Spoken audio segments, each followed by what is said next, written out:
बिस्मिल्लाहिर्रहमानिर्रहीम। अस्सलाम वालेकुम दोस्तों, कैसे हैं आप सब। उम्मीद है कि आप सब खैरियत से होंगे और ग्रीन कैरी चैनल में आप सभी को खुशामदीद। मैं हूं आपका दोस्त राना और ये हमारे गार्डन में सबसे पहले ब्लूम किए जाने वाले फ्लावर।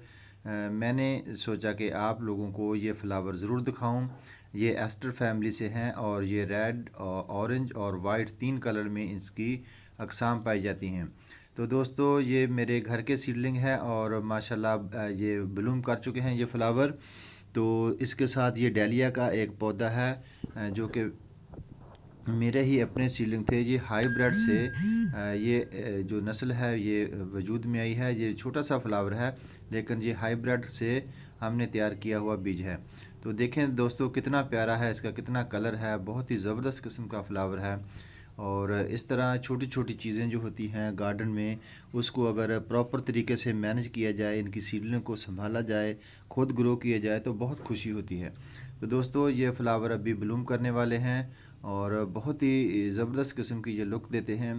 तो ये छोटी छोटी जो कोशिश होती है इससे खुशी भी मिलती है और एक एडवेंचर भी इंसान के लिए होता है।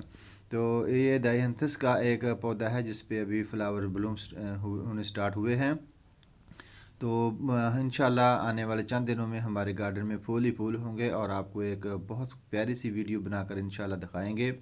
इनकी केयर के बारे में भी बताएंगे और मुकम्मल डिटेल बताएंगे।